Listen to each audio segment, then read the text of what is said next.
ஆத்ம வணக்கம்.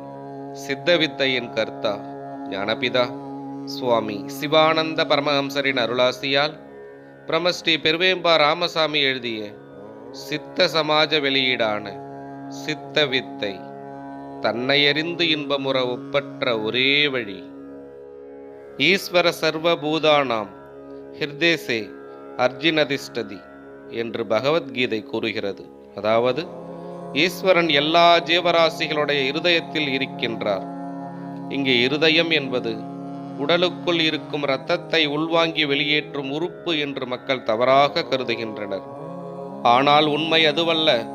இருதயம் என்பது மனத்தின் இருப்பிடமாகிய புருவ மையம் என்று சுவாமிகள் சித்தவேதத்தில் தெல்ல தெளிவாக நிரூபித்துள்ளார்.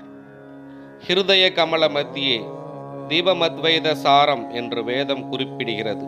அதாவது ஹிருதய தாமரையினுடைய நடுவில் பிரம்ம ஜோதியாக இருக்கின்ற அத்வைத சாரமான விஞ்ஞான விளக்கு அல்லது தீபம் பிரகாசிக்கிறது என்பது இதன் பொருள்.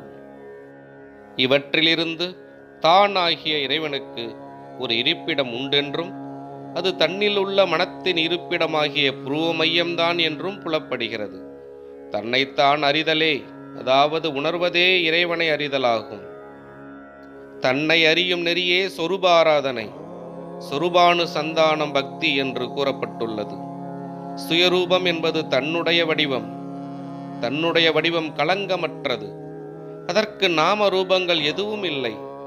அனுசந்தானம் என்றால் ஒன்றுபடுதல். சொரூபாராதனை என்பது தன் வடிவத்தோடு ஒன்றுபடுவது ஆகும்.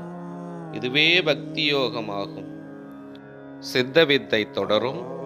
ஆத்ம வணக்கம்.